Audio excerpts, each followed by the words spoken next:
সকালে বৃষ্টির আওয়াজ শুনে ঘুম ভেঙে গেল। আজ মঙ্গলবার, ভেবেছিলাম বৃষ্টিটা বেশিক্ষণ হবে না, তাই একটু শুয়েই ছিলাম।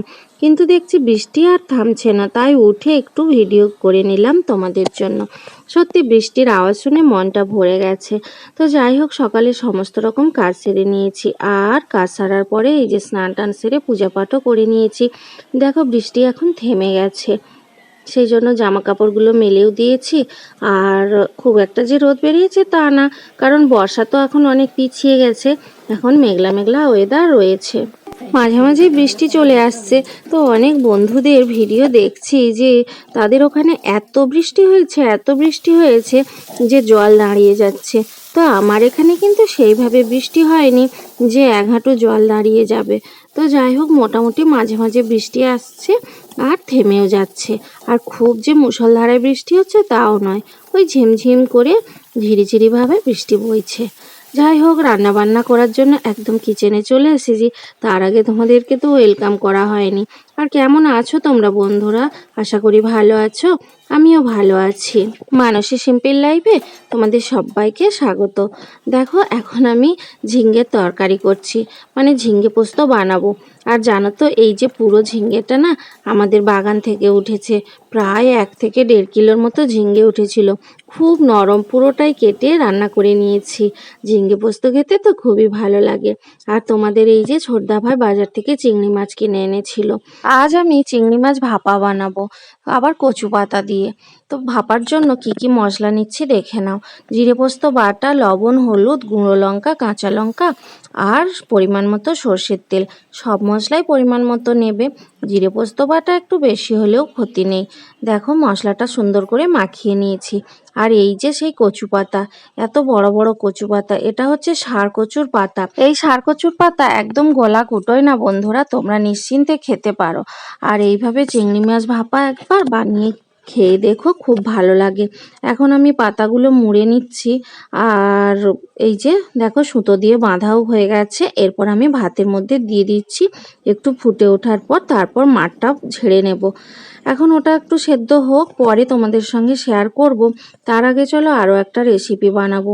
এটা তো দেখেই নিয়েছো, কাঁচকলা সেদ্ধ করেছি, তার সাথে আলুও দিয়েছিলাম সেদ্ধ করতে। তো মশলা বলতে আদা, রসুন, পেঁয়াজ নিয়েছি, একটা কাঁচা লঙ্কা, লবণ, হলুদ, লঙ্কা গুঁড়ো, ধনে গুঁড়ো, জিরে গুঁড়ো নিয়েছি।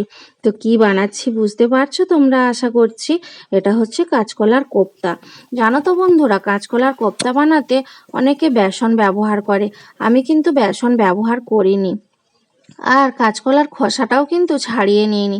সব কিছু একসঙ্গে সেদ্ধ করে ভালো করে মাখিয়ে নিয়েছিলাম। তারপর একে একে বড়ার মতো করে ভেজে নিয়েছি। ভাজার পরে দেখো কত সুন্দর বড়ার আকার হয়ে গেছে। একটু কিন্তু নরম থাকে, বুঝতে পারছো বন্ধুরা, তাতে ভয়ের কিছু নেই যে ভেঙে যাবে। তো মশলাটা কষিয়ে এই যে দেখো ঝালটা তুলে দিয়েছিলাম, তারপর কোপ্তাটা দিয়ে দিয়েছি। ওটা সেদ্ধ হলে নামিয়ে নেব। তার আগে দেখো চিংড়ি মাছ ভাপাটা কত সুন্দর হয়েছে। এদিকে বন্ধুরা, কোপ্তা কারিটাও রেডি হয়ে গেছে, এখন নামিয়ে নেব। দেখো গা মাখা মাখা করেছি, কিন্তু ভেঙে যায়নি, আর খেতে খুবই ভালো লাগে। দেখো আজকের ফাইনালি রান্নাবান্নাগুলো কি কি করেছি: কচু শাক দিয়ে চিংড়ি মাছ ভাপা, আর কাঁচকলার কোপ্তা কারি, আর ঝিঙে পোস্ত। আর এদিকে একটা শাক ভাজা করেছি, ওটা ভাজা নয়, সেদ্ধ করে রেখেছি, কুলকে শাক। তোমাদের ছোটদা ভাই বাজার থেকে এনেছিল। লবণ আর কাঁচা তেল দিয়ে মাখিয়ে দিয়েছি। এই যে বাবাও খেতে বসে গেছে। অনেকটা দেরি হয়ে গেছে জানো তো, তাই বাবা একদম স্নান সেরে চলে এসেছে। আর আকাশের অবস্থা দেখেছো, মুখ ভার করে রয়েছে। জামা কাপড়গুলো এবার তুলে নিতে হবে। মোটামুটি শুকিয়ে গেছে, যেগুলো শুকিয়ে গেছে ওগুলো তুলে নেব। তারপর বাকিটা মেলাই থাকবে, বৃষ্টি আসলে তুলে নেব আর কি। আর এই যে দেখতেই পাচ্ছ, 1:30 বাজে এখন। আর দিদি তো স্নান করবে, তারপরে আসবে। দাদা ভাইরা এখনও বাড়ি ফিরেনি, ওরা আসলে একসঙ্গে খাওয়া দাওয়া করব। আমরা প্রতিদিনই একসঙ্গেই খাওয়া দাওয়া করে থাকি। আর এখন আমি একটু পাখার তলায় বসে রেস্ট নেব। রান্নার পরে যা যাবতীয় কাজ থাকে সবগুলো সেরে এসেছি। এখন শুধু ওদের অপেক্ষা করব, ওরা আসলে একসঙ্গে খাওয়া দাওয়া করব। অনেকক্ষণ তোমাদের কাছে আসা হয়নি বন্ধুরা, এখন সন্ধ্যা হয়ে গেছে। বিকেল বেলাটা বেশ ভালোই কাটলো। দিদির দাদা এসেছিল। এই যে এটা কি বলো তো, তাল দেখতে পাচ্ছ না, তাল আর চিংড়ি মাছ এনেছে। তো তালটা গরম করে রাখছি। আর বিকেল বেলাটা দাদার সঙ্গে বেশ গল্প করতে করতেই কেটে গেল। আর আমার এদিকে রান্নাবান্নাও কমপ্লিট হয়ে গেছে ডিনারের। দেখো, আলু দিয়ে ডাল বানিয়েছি, আর আলু ভাজা, পটল ভাজা, ভাত করেছি। আর দিদি দাদা এসেছিল, ও টিফিন করলো, শুধু দাদা নয় ভাইঝিও এসেছিল। তো ওদেরকে টিফিন করে দেওয়া হয়েছিল। বিকেলবেলাটা বেশ ভালোভাবেই কেটে গেল।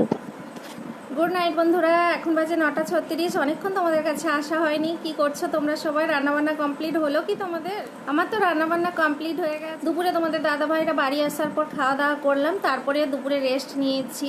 বিকেলে জামা কাপড়গুলো তুলে গুছিয়ে নিয়েছিলাম। তো বিকেলে ঘুম থেকে উঠে দেখছি দিদির দাদা এসেছিল। তো দিদির বাপের বাড়ি থেকে তাল এসেছে, চিংড়ি মাছ এসেছে।